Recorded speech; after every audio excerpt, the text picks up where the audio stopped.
Hi, everybody. Welcome to this short 30-minute session this morning. I want to really talk about inductions. Now, all of us know what we mean about inductions because when we actually take on a new position, we're often inducted into the organization. Sometimes they're very thoroughly done and sometimes not so well done at all.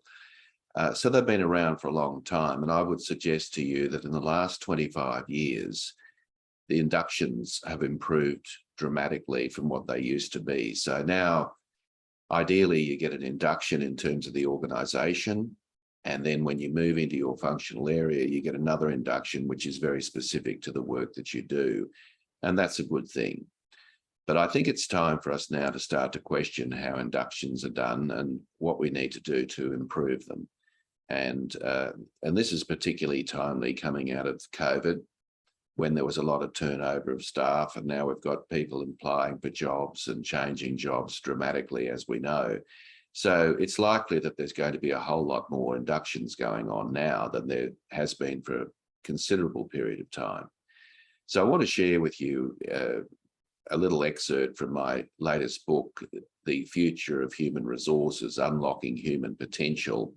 And one of the things that I do touch on in one of the chapters is how to improve the induction process. So let me share my slides and we'll get underway.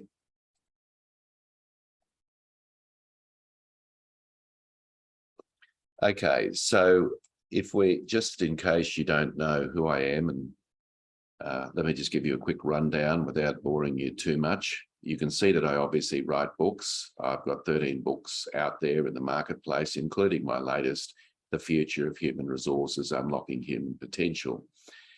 And so apart from writing books, I give keynote addresses and I also run workshops and am also an executive coach. And all amongst that, I still play rugby in the Golden Oldies competition in Brisbane. And that keeps me out of trouble, I can assure you. So that gives you a little overview of who I am and what I'm about. So let's launch into the topic itself and consider the inductions and how we might modernize them. I think that a reasonable objection that people might have at the beginning of a conversation like this is, I think our inductions are pretty good. I can't see how they can be improved. And, you know, as I said earlier, I do think inductions have improved enormously over the last 20 to 25 years. And I think that's a great thing. However, I think there are some things that can improve in the induction, and more importantly, what the induction is for.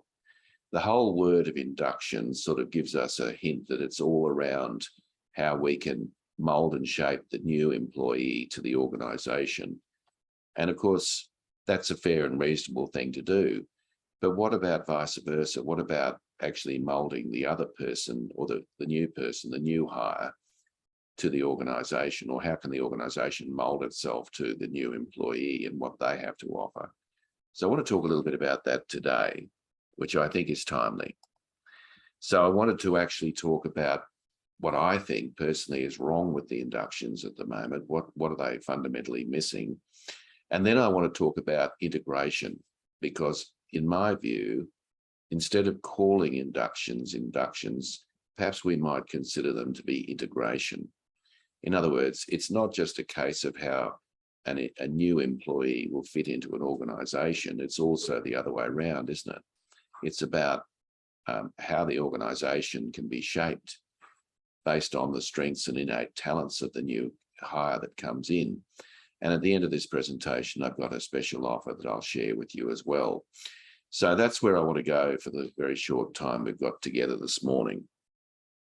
So let's launch into the backbone of the book, The Future of Human Resources, Unlocking Human Potential. How I organise the book is around the employee life cycle. Now, you may have heard of the concept, the employee life cycle. That's essentially all the different stages that people go through in their employment. And, you know, there are very clear stages that people go through, and it doesn't really matter, you know, what the industry is. Essentially, the stages that people go through, well, there's obviously a recruitment and selection stage. And normally You know, people send out advertisements or maybe even headhunt people, but they come in somehow and put their resume forward. And of course, if they're fortunate enough to get an interview, they're obviously going to be, you know, have some potential to get the job. And then there's a short list, and then we select somebody on that basis. So we're all familiar with that process. And other webinars, I'm going to talk about how that can be improved as well. So all of these things are open for improvement. And then, of course, once the person decides to sign up and they actually join the organisation, they need to be inducted. And, you know, another term that's often used is onboarding, and I'll explain the difference between the two. But essentially, they're orientated into the new organisational structure at some point. Now, of course, with COVID and what we're seeing now in the world of work, where people are actually working from home and work, inductions create a little bit more of a challenge, because sometimes you have to induct a new employee remotely, and that in itself has its own challenges. And then usually once a person's on board, they're likely to be exposed to a whole bunch of training and development opportunities. Many of those training and development opportunities are very much around building the skills of that particular employee so that they can do their job more capably. And so people get those opportunities. Again, there are things that I'm going to suggest, not in this forum, but certainly in future webinars, around how that can be improved. All the way, of course, people are given rewards in terms of a basic salary and maybe some incentives if it's in the private sector. They're also given promotional opportunities and opportunities to progress in their career, or certainly organisations attempt to do that. And again, there are things that need to change in regard to that. And finally, in the cycle, in the employee life cycle, the person exits the organisation. The average person now is spending about 2 years in the same organisation. And when they leave, usually what happens is there's an exit interview where HR finds out the real reason that someone's leaving. And then, of course, the employee departs, and never the twain shall meet. And I think, obviously, now there's a movement towards keeping in touch with previous employees, so that, you know, if there are short-term or project-based opportunities, we can call upon a pool of resources of people that might be previously having worked there, of course, if their skill set's good and all the rest of it. So essentially that life cycle is probably not going to change for a period of time, because all of those things make sense. But I think what will change is how these things are done. So let me talk specifically about induction and onboarding, because that's the area you're here for today. So let's have a look at that in a bit more detail. Now, here are the 13 mindset shifts that I believe are critically important post-COVID. And this, of course, is an extract from the book. And you can see that on the left-hand side, we've got the various stages. I've called them slightly different, but basically starting, developing, rewarding, and parting. And within each of those stages, I'm suggesting that there are 13 shifts, what I might call mindset shifts, that are required in order to enable a person and an organisation to be even more productive than they currently are. And you'll notice, if you cast your eyes down, you'll notice on the starting phase, you'll notice that shift number 2, which is onboarding, and the future is integration. So what I'm suggesting here is that we make the induction process a bit more of an integration, rather than how we mold the person to fit the organisation and their needs. So the question might be, how do we do that? And why do I think that's important? Well, when a person comes on board, obviously they've won the job, and that's a good thing, and they've obviously got a skill set. But if we don't tap into the innate talents of that individual, and everyone's got these innate talents, what happens is the organisation is losing its potential to be able to build on those talents at an early stage in a person's employment. And that can be problematic. I mean, you might find that out maybe 2 years later, but it's far better to try to work that out early on. So in other words, if we're recruiting an accountant, obviously when we recruit that accountant, we're looking for their qualifications and we're looking for their experience, of course, but it might not be quite so obvious, but that accountant may have outstanding skills dealing with clients. They are brilliant problem solvers, or this accountant is at least. Now, unless we understand that from the word go, it's likely that that person will be stuck in front of a computer screen, and we may lose the opportunity of using that person's excellent interpersonal skills for the betterment of the business and the individual as well. That's the sort of thing I'm talking about. So how do we do that? And what sort of things do we need to do to make that happen? Well, first of all, this is my summation of what's wrong with the inductions. I think my main concern, and this is a direct quote from the book, my main concern is that it's a one-way street. The employee is thoroughly introduced to the organisation, but not the other way around. Integration and onboarding are all about the newbie being moulded and shaped to fit into the organisational structure. So my view is that we need to also mould and shape the organisation to benefit from an employee and their innate talents and skills that they might bring to the job that may not have been crystal clear at the recruitment and selection stage. So the questions that are not asked is, in these induction processes, how often do we ask the question, how does the company benefit from what the starting employee has to offer apart from filling a vacancy? Do we ask that question? I don't think so. What we do is we basically induct that person into following certain systems, processes, and procedures, and rightly so, because obviously we want people to understand how work is done in that organisation. So I'm not suggesting for a minute we should stop doing that, but that's all that's done. And then what happens, of course, is that we know nothing really about the new starting employee and how they can perhaps offer us opportunities that we may not have recognised in the recruitment and selection process. So that's one question we don't ask. And here's an example. So, the recruit may have a gift for dealing with customers beyond their technical role they've been hired to do, like I said earlier. Now, that might come up in the interview. It might be there, but it may not be one of the job specifications that we're looking for. And we might have an inkling of that, but once the person's put into that induction process, nothing is really done about that. Obviously, what we're doing is we're waiting for that person to demonstrate their competence. We're wanting them to get through probation, and then we might look at those things.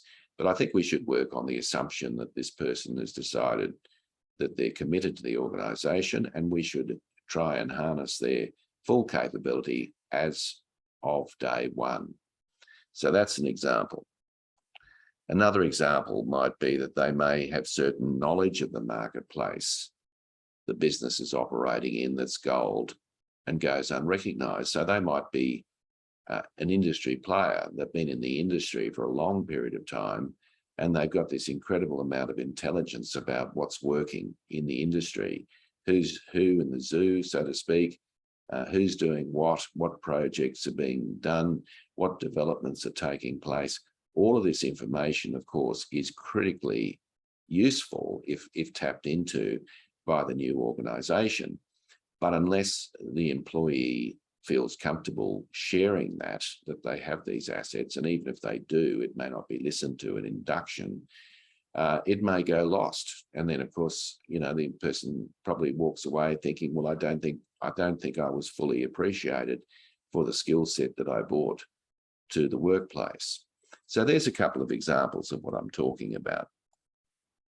Now, I also have developed a concept that job lag. Now, job lag is an interesting concept. I know this is a little bit difficult to read, but I'll explain it clearly to you. But I think when you think about turnover of staff, it is very, very costly, more costly than we probably originally thought.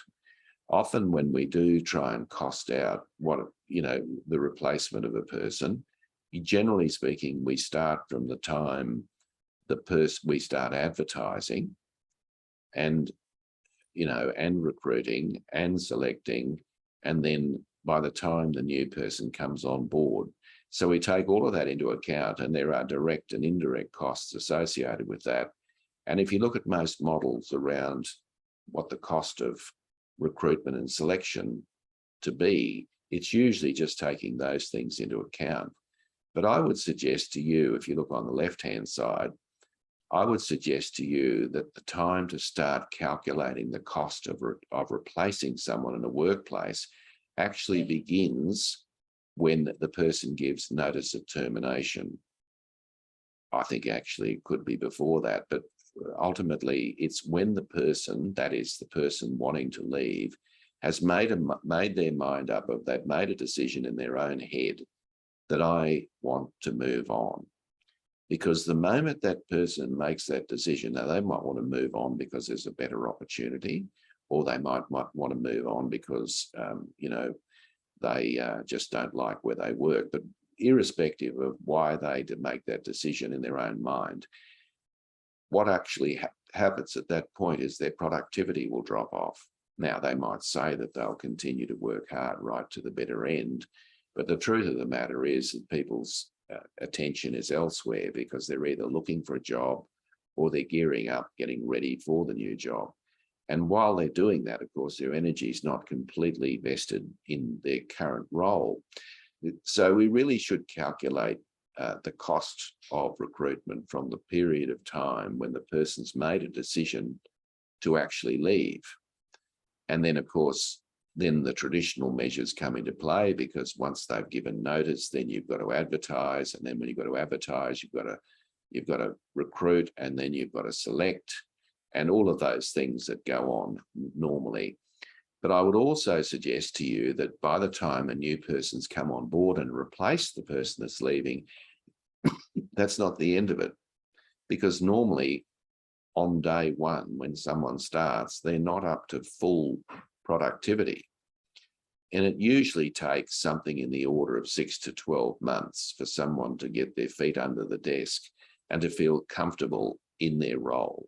So you usually have to calculate something like 12 months, which is a pathway to optimal performance and productivity. That's assuming, of course, the person's got the requisite skills to do the job. So if you think about it, it's a longer pathway than has traditionally been pointed out. So I would say to you that induction is critically important in terms of reducing turnover. And you might say, well, surely people wouldn't resign in the first 6 weeks of employment. Well, in actual fact, the studies show that that is the case. We have found, for example, that a significant number of people do actually decide that this isn't the place I want to work, and then they go and leave and work somewhere else. This is enormously costly. So what I'd like to concentrate on here is you will see that on the left-hand side, I've got a number of concepts and stages, and you'll see across the top there, you've got induction, onboarding, and integration. Now, there is a difference between induction and onboarding. I'll explain that in a moment. And then you've got this concept of integration that I believe can be tacked on to the induction process per se.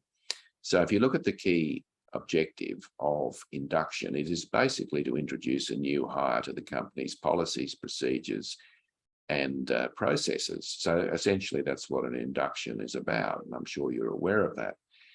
Onboarding is slightly different. That is to introduce the new hire to the company's values, expectations, and working relationships. So onboarding usually goes longer than induction. Induction might be a few days or a week. And then after that, there's a sort of an onboarding process that might go for several months. And both of those things are critically important. And I'm not suggesting we get rid of those, but I am suggesting that we include a third dimension.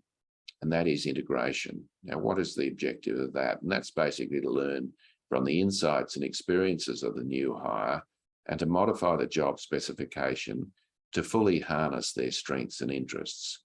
So yes, they were employed on this job specification, and essentially they would still be expected to do most of that work, but using a job crafting methodology, job crafting assists that particular person to be able to harness and utilize their skills and innate talents early on in their new career. So that's essentially what integration is all about. So the question that we might ask is, how do we extract that information from the new employee when we have this induction and onboarding going on? So the mode of method of communication, well, normally induction is a formal one-way process. You know, there are several presentations and they're very much set and so forth. Usually with onboarding, it's a less formal approach with an opportunity for questions and answers throughout the person's early stages in an organization. I'm suggesting that an integration process should be an informal two-way process between the new manager and the new recruit, so that these people are starting to sit together and talk about some of these innate talents and interests that I talked about earlier on. So the focus in the induction is very much around the company, of course. The focus on onboarding is pretty much around the business unit, and the focus on integration is around the individual. So this is an important distinction. This is the part I think that's missing. So the delivery frequency of this is normally the delivery frequency is a one-off event. You know, it'll be done at the beginning of someone's starting up period. Onboarding might be an informal several meetings and get-togethers and all the rest of it, and that you know, that'll happen over a period of months. And basically the integration focus is really much a fortnight, what I might call a duologue. Now, a duologue is something that's akin to the theatre, and a duologue, when you've got two actors having a dialogue on the stage when there are activities going on behind them. And this is a good way of describing what this concept should be. So essentially it's a conversation between the manager and the new employee. And this should be done, I think, on a fortnightly basis, which I think is very reasonable. Now, the time frame, well, obviously an induction starts from day one and it'll run for several hours, if not days. The onboarding process usually might go for 3 months until probation. And I would suggest that the integration process is an ongoing dialogue. Now, the mode is, I would suggest that inductions are several meetings. And as I said earlier, if they're off-site, then it might be done by video conferencing. And onboarding is done through meetings and conversations. And the integration is one-on-one conversations between the new employee and their manager.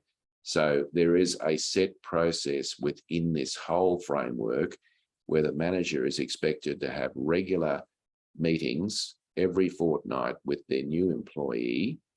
And that is really about looking at how that person can be better utilized in terms of their strengths and opportunities for growth and innate talents.